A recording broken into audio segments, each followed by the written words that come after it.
ಈ ವಿ ಸೋಮಣ್ಣವರು ಕಳೆದ ವಿಧಾನಸಭೆ ಚುನಾವಣೆಯಲ್ಲಿ ವರ್ಣದಲ್ಲಿ ಸ್ಪರ್ಧೆ ಮಾಡಿದ್ರು. ಒಬ್ಬೊಬ್ಬ ಮತದಾರರಿಗೆ 2,000 ರೂಪಾಯಿ ಕೊಟ್ಟು ಮತದಾರರನ್ನೆಲ್ಲ ಭ್ರಷ್ಟರನ್ನು ಮಾಡಿ ಹೋಗಿದ್ದಾರೆ ಅವರು. ಮತ್ತು ವರ್ಣ ವಿಧಾನಸಭಾ ಕ್ಷೇತ್ರದಲ್ಲಿ ದುಡಿದಂಥ ಕಾರ್ಯಕರ್ತನ ತುಂಬದ ಸಭೆಯಲ್ಲಿ ಅವಾಚ್ಯ ಶಬ್ದಗಳಿಂದ ನಿಂದಿಸಿ ಹೋಗಿದ್ದಾರೆ ಅವರು. ಇಂಥವ್ರಿಗೂ ವಿ ಸೋಮಣ್ಣಗೂ BJPಗೂ ಏನು ಸಂಬಂಧ? ಬೇಕಾದರೆ ಬೇಕಾದರೆ ಈಗಾಗಲೇ ಅವರು ಕೇಂದ್ರದಲ್ಲಿ ಮಂತ್ರಿ ಆಗಿದ್ದಾರೆ, ಅವ್ರನ್ನ ಗೃಹ ಮಂತ್ರಿ ಮಾಡ್ಕೊಳ್ಳಿ, ಪ್ರಧಾನಮಂತ್ರಿ ಮಾಡಿ, ನಮ್ಮದೇನು ಅಭ್ಯಂತರ ಇಲ್ಲ.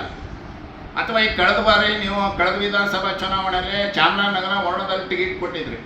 ಮುಂದಿನ ವಿಧಾನಸಭಾ ಚುನಾವಣೆಯಲ್ಲಿ ಪ್ರತಾಪ್ ಸಿಂಹ ನೇತೃತ್ವದಲ್ಲಿ ಚಾಮುಂಡೇಶ್ವರಿ ಕ್ಷೇತ್ರ, ಪಿರಿಯಾಪಟ್ಟಣ ಕ್ಷೇತ್ರ, ಹುಣಸೂರು ಕ್ಷೇತ್ರ, KR ನಗರ ಕ್ಷೇತ್ರ, ಯಾವ್ದಾದ್ರು 2 ಕ್ಷೇತ್ರದಲ್ಲಿ ಸೋಮಣ್ಣನ ಟಿಕೆಟ್ ಕೊಡಿಸಿ ಗೆಲ್ಸ್ಕೊಬಂದು ಮುಂದೆ ಮುಖ್ಯಮಂತ್ರಿ ಮಾಡಿ, ನಮ್ಮದೇನೋ ಅಭ್ಯಂತರ ಇಲ್ಲ.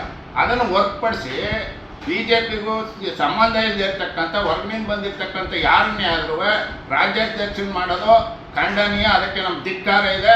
ಅದನ್ನು ಯಾವುದೇ ಕಾರಣಕ್ಕೂ ಮಾಡಬಾರ್ದು ಅಂತ ವರಿಷ್ಠರಿಗೆ ನಾನು ಈ ಮೂಲಕ ಎಚ್ಚರಿಕೆ ಕೊಡ್ತಾ ಇದ್ದೀನಿ.